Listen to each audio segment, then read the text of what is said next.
Understanding JCAM Articles 11, 12, 13, 14, and 15. Welcome back.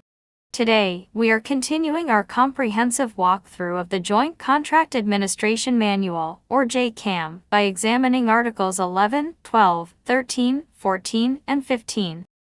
These 5 articles cover essential contractual rights regarding holiday pay and schedules, reassignment rules, light-duty assignments, workplace safety guarantees, and the formal grievance arbitration procedure.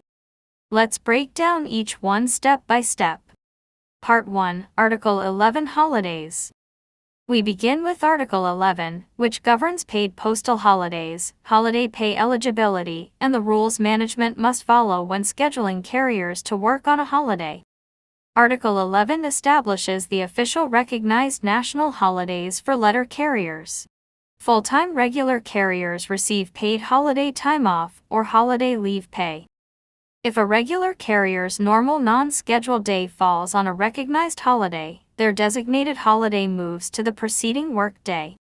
When management needs carriers to work on a holiday or a designated holiday, Article 11 dictates a strict scheduling order of priority.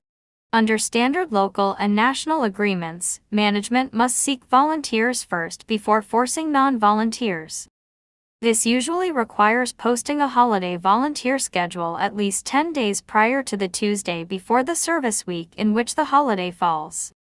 If management fails to post the schedule on time, or mandates non-volunteers out of order, they violate Article 11.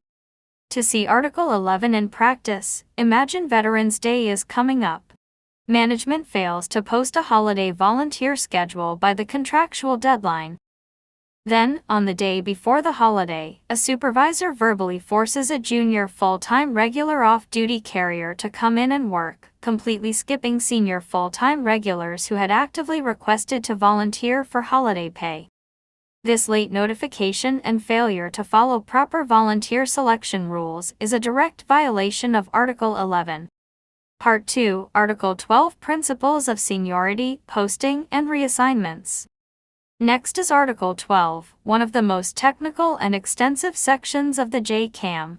It protects letter carrier seniority, dictates how routes are posted and awarded, and controls involuntary reassignments or accessing.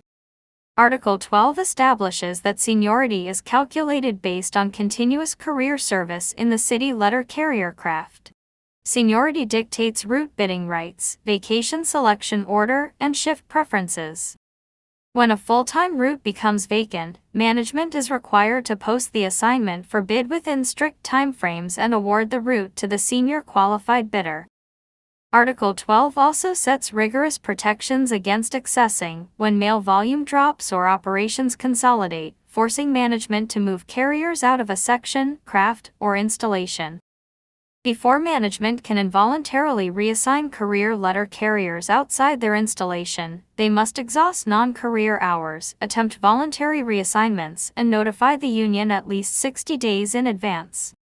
Involuntary moves must strictly follow inverse seniority, meaning the most junior career carriers are moved first, protecting senior employees. To illustrate Article 12, suppose an operational change requires accessing 2 full-time carriers out of a city to a surrounding facility 30 miles away. Management arbitrarily selects 2 senior carriers because of their specific route knowledge, while leaving 2 junior full-time carriers untouched at the station. This selection violates Article 12 because accessing must always follow inverse craft seniority. Part 3, Article 13 Assignment of ill or injured employees, light duty. Moving to Article 13, this section governs non-job-related light-duty assignments for employees who suffer off-the-job injuries or temporary illness.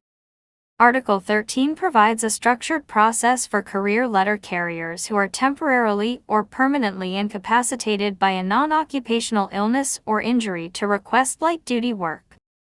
When a carrier submits a written request supported by medical certification outlining their temporary physical restrictions, management is required to make every reasonable effort to accommodate them with suitable work within their medical limitations. Article 13 emphasizes that management must attempt to find light-duty work within the letter carrier craft first before reassigning the employee across craft lines. However, light-duty assignments must never result in displacing a full-time regular employee from their regularly scheduled assignment. For a real-world example of Article 13, consider a carrier who breaks their ankle skiing over the weekend. They submit a doctor's note and a written request for temporary light-duty restricted to seated casing duties for 4 weeks. Management flatly denies the request, stating, "We don't offer light duty unless you got hurt on the job." This blanket denial violates Article 13 because management is contractually obligated to evaluate the request and make every reasonable effort to find temporary accommodated work within the carrier's restrictions. Part 4, Article 14 Safety and Health. Next is Article 14, which places an absolute joint responsibility on management and the union to maintain a safe and healthful working environment. Article 14 establishes that management is legally and contractually obligated to provide safe working conditions, equipment, and vehicles. It mandates local safety and health committees in post offices with 50 or more employees to regularly inspect facilities, evaluate hazards, and address carrier safety concerns. Crucially, Article 14 protects a letter carrier's right to refuse to operate an unsafe vehicle or perform a task that poses an immediate threat to life or serious bodily injury. When a carrier identifies a safety hazard, they submit a PS Form 1767 report of hazard, unsafe condition, or practice. Management is required to investigate the hazard immediately during that shift and take prompt corrective action. To see Article 14 in action, imagine a letter carrier assigned to a postal vehicle with non-functioning windshield wipers during a heavy rainstorm. The carrier reports the defect to their supervisor, but the supervisor orders them to finish the street delivery anyway. Under Article 14, the carrier has a clear contractual right to refuse to drive an unsafe vehicle that presents an immediate safety hazard, and management must address the hazard before requiring the carrier to drive. Part 5, Article 15 Grievance Arbitration Procedure. Finally, we examine Article 15, the heart of contract enforcement.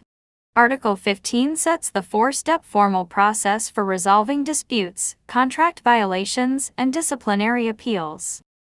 A grievance is formally defined as any dispute, difference, or complaint between management and the union regarding wages, hours, working conditions, or contract interpretation. Article 15 sets strict, non-negotiable timelines for every step of the process. In Formal Step A, the affected employee or steward must discuss the grievance with the immediate supervisor within 14 calendar days of when the employee or union first learned of the violation. Formal Step A, if unresolved, the NLC steward and installation head meet in writing within 7 calendar days to exchange full facts, evidence, and contractual arguments. Step B, Dispute Resolution Team. Unresolved grievances appeal to a joint Step B team consisting of one NLC representative and one USPS representative who issue a binding written decision.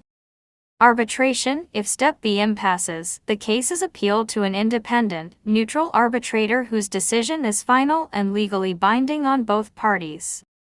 For a practical example of Article 15, suppose a supervisor issues a carrier an improper letter of warning on June 1st. The steward initiates an informal Step A meeting on June 10th, well within the mandatory 14-day window. If management ignores the meeting or refuses to schedule it, the steward immediately advances the grievance to Formal Step A, noting management's failure to adhere to Article 15 time limits. Conclusion. In summary, Articles 11 through 15 define how our contract is maintained and defended. Article 11 ensures fair holiday scheduling. Article 12 safeguards seniority rights and route assignments. Article 13 protects ill or injured carriers seeking light duty. Article 14 guarantees a safe working environment, and Article 15 provides the legal machinery to hold management accountable through the grievance procedure. Thank you for watching. As always, consult your local shop steward or the JCAM for specific grievance applications at your station. You stay safe, stay hydrated, and work at a pace you feel is safe.